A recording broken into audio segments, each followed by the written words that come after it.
Bonjour, bienvenue dans cette nouvelle, on va dire que c'est une exploration plus là, j'ai fait des tests avec Zerkov, je sais pas comment on prononce, ouais. Donc j'ai fait des tests et voilà, donc il y a ça, et il y a ça en plus. Alors, je vous montre tout de suite, hop, c'est ça, hop, point du pavé numérique pour zoomer, hop, voilà. J'ai fait des tests, ça c'était par rapport à un tuto de Blender Sushi, Jimmy Gunawan, en simplifiant énormément, hein, parce que lui il en avait fait beaucoup d'autres, il arrivait à changer, il avait fait une texture Voronoi, donc ça changeait toutes les alvéoles, mais bon voilà, ça fait un peu un filtre, je sais pas, ceux qui sont dans la mécanique, peut-être un filtre à particules ou un truc comme ça, quoi. Et voilà, j'ai vu aussi comment cacher les nœuds, voilà, hop, là faut appuyer sur H, en fait, H, tu caches, tu décaches, voilà, tac, ça permet de gagner de la place. Je vais ouvrir celui-là, je les ouvre tous. Bam, bam, bam. Alors, comment j'ai fait celui-là? Alors, on va les remettre dans l'ordre. Je m'étais amusé un peu à les déplacer pour voir comment je pourrais déplacer, comment je pourrais un peu ranger mes trucs, parce qu'au bout d'un moment, quand on a pas mal de nœuds, faut apprendre un peu à ranger et à gérer l'espace sur son écran. Quand on n'a pas un écran, parce que moi je dois tout juste avoir un écran 17 pouces, c'est un peu restreint. Donc je suis passé d'un anneau, donc juste un anneau comme ça, dans lequel j'ai ajouté une subdivision, donc ce qui permet de... parce que l'anneau au début... Bon attends, je vais montrer, parce que c'est vrai qu'une image parle mieux que 1000 mots. Hein, donc là je fais Shift D, comme ça je duplique celui-ci, et on va voir à chaque étape comme ça, comment ça se goupille. Bam, bam, j'aurais pu faire justement chaque étape. Hein. Bah ouais c'est ça, je suis con. Shift D, hop, donc là ça va être une étape. Donc là du coup je vais pouvoir tout reconnecter. Voilà, comme ça je vais garder ce précepte là. Hop, petit coup de sauvegarde, hein, faut pas oublier de sauvegarder. Là, on va afficher celui-ci, hein, donc il suffit de cliquer sur live. Hein. Voilà, je clique sur live ici, je clique sur live, c'est celui-ci. Hein, voilà, il suffit de cliquer sur live. Il faut désactiver live, donc le mettre en gris et le réactiver, et voilà. Donc au début, je suis parti de ça. Après, donc ce qu'on va faire, c'est qu'on va dupliquer ces deux-là, Shift D. Voilà, on va aller. Mince, ah, j'ai contraint. Ah, c'est ça que j'arrive pas à faire, c'est. Voilà, je contrains le déplacement sur un axe. Voilà, puis là je vais reprendre celui-ci. Shift D. Hop. Voilà, donc vertice, les edges. Donc voilà, j'avais ça avec la subdivision. Donc voilà, donc étape 1, j'avais ça.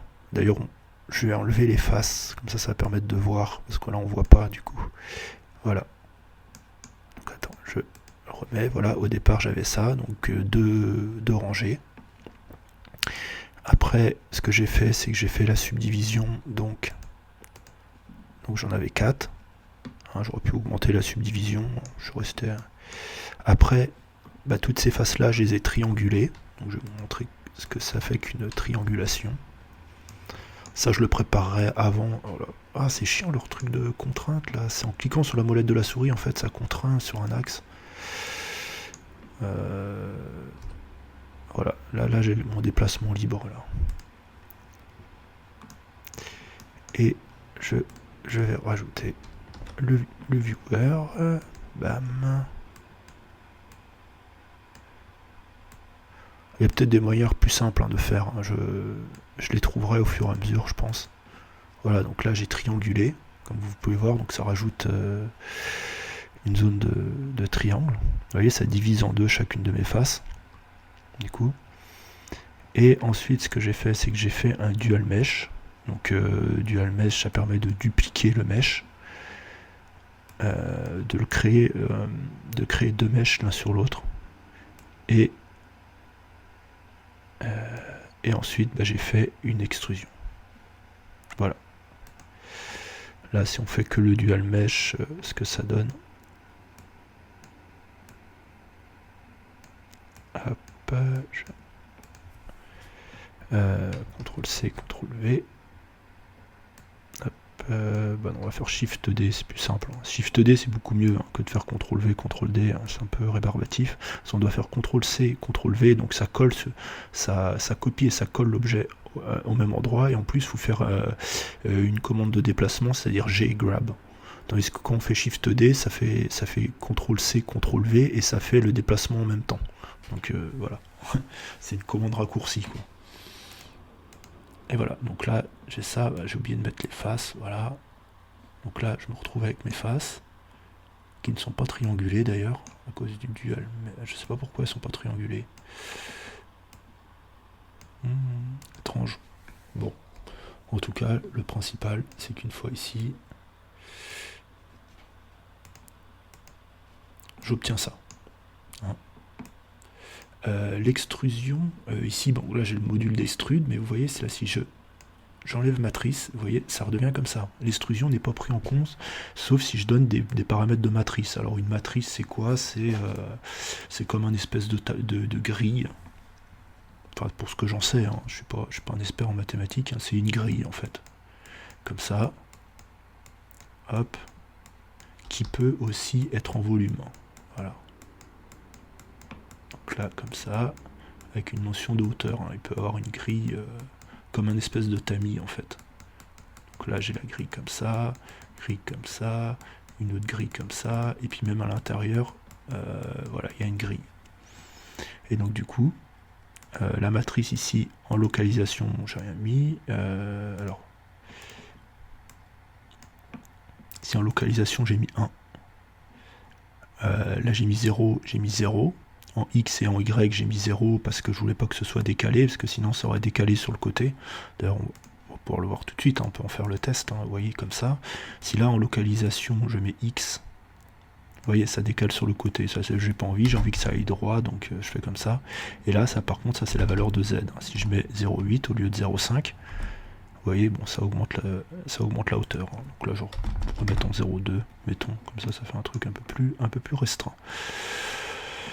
Je pourrais le faire en redimensionnement aussi.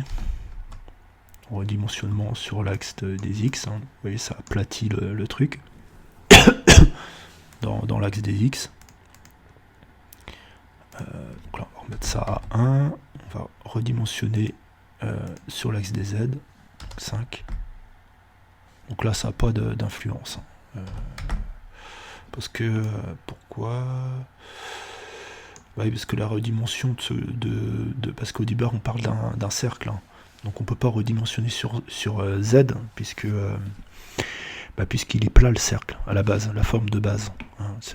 Au tout début, voilà, ce qu'on a, c'est qu'on a ça, donc on peut pas le redimensionner sur Z, on peut le redimensionner que sur X et que sur Y, en vert Y, en X l'axe rouge. Un peu dur, je vous avoue que c'est un peu musclé, mais c'est bien, c'est en faisant et en enseignant comme ça au fur et à mesure qu'on y arrive le mieux, quoi. Là je vais être qu'au 6e, quand je serai au 100e, parce que je compte continuer cette série là pendant longtemps, comme Jimmy Gunawan, j'ai envie de le courser un peu, le gars, j'ai envie d'atteindre un peu son niveau. Et ben voilà, à force de faire, j'y arriverai de mieux en mieux. Donc voilà. Donc je vais faire live, et voilà, il y a ça. Et maintenant, on va repasser sur ma petite bombe du futur, ce que j'ai appelé la bombe du futur, la grenade du futur. Donc là, je clique 2 fois sur live. Hop. Je suis pas sûr d'avoir... Ouais, voilà. Donc voilà, c'est ça. Alors qu'est-ce que c'est que ce truc? En fait, c'est une ligne. Au départ, ça part d'une simple ligne. Bon, voilà, c'est pareil, j'ai pas fait tout ce qu'il fallait. Alors, Shift D... Ah ouais, mais ça me le met là. J'ai pas envie que ce soit lié, quoi. Alors, j'ai pas envie que ce soit lié. Ah ouais. Là, oui, pour enlever une ligne, il faut pas partir du départ, faut tout le temps partir de l'arrivée pour l'enlever. Voilà, ça met un peu de temps là, un peu de mal forcément. Là, ça va être un peu plus dur pour mon ordinateur là. Shift D. Hop, on va coller ce nœud ici. Edge. Vertice et Edge, oui, je suis parti de ça. Ça, auquel j'ai ajouté un pipe, donc un tuyau. Ça, Shift D, donc là, tuyau.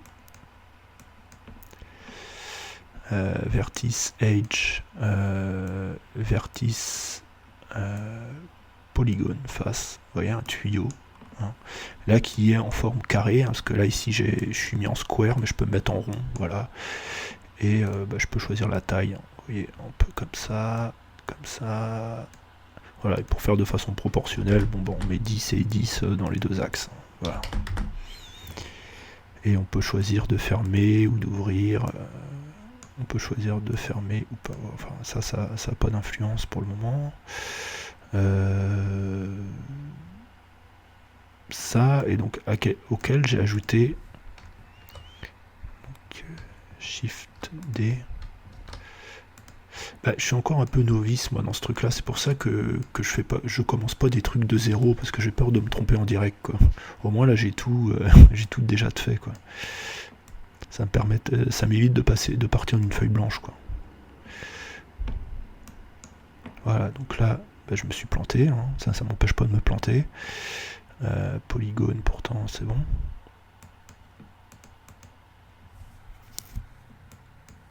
Bon bref, hein, on va pas essayer de le refaire. Voilà, vous avez compris là. Donc ici ça m'a fait mon tuyau. Ensuite j'ai fait un inset. Attendez, on va quand même essayer de. Je vais vous montrer ce que c'est que le premier inset. Shift D. Hop, Shift D. Hop. Ah, c'est une exploration, ça va être un peu plus long. C'est vrai que c'est un peu plus bordélique. Peut-être qu'un tuto. Après, je sais pas si vous percevez exactement la différence entre les deux. Ah, c'est pas facile, hein. La vertice. Si, pourtant, polygone à face. Non, polygone à edge, peut-être. Qu'est-ce que j'ai fait là? Vertice. Ah, j'ai fait une connerie là, quelque part.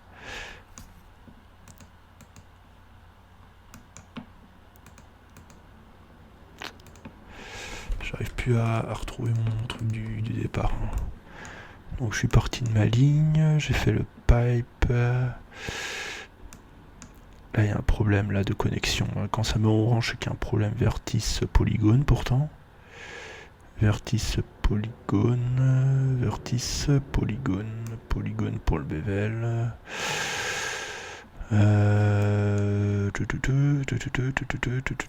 Bon. Bon bref, hein, on va en rester là. On va rester là, voilà, voilà, c'est pour vous montrer que c'est pas forcément facile, voilà, ça va être tout, hein, je vous ai déjà montré pas mal de choses, je vous dis à très bientôt pour un prochain tuto. Une prochaine exploration plutôt